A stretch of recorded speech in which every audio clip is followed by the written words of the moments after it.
Lorsque nous sommes appelés à intervenir dans les cas de mort violente, par exemple, ceci concerne à peu près le 10% de la mortalité.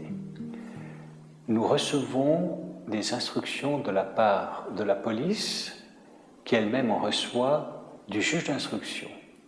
Et la démarche consiste à transférer la personne décédée du lieu de l'accident ou du lieu du suicide jusqu'à l'Institut de médecine légale, et c'est là qu'elle va reposer, jusqu'à ce que le médecin légiste ait pu, soit au travers d'un examen externe ou d'une autopsie, ait pu établir exactement les causes de la mort.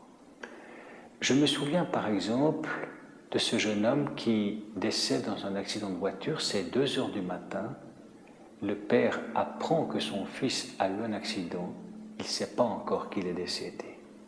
Qui arrive sur les lieux lorsque nous intervenons, il y a le personnel de la police, il y a notre personnel, il y a les représentants de l'ordre judiciaire, et quand le père voit son fils au volant de la voiture, il veut s'approcher, il veut se recueillir auprès de lui parce qu'il comprend tout de suite que son garçon est mort.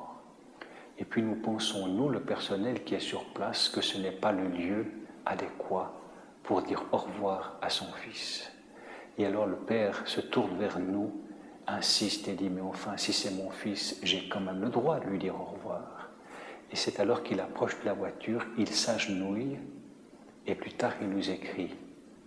Et je me souviens de cet homme qui pleurait comme ça longtemps près de son fils. Il nous écrit ceci: « Merci de m'avoir permis d'approcher de mon fils.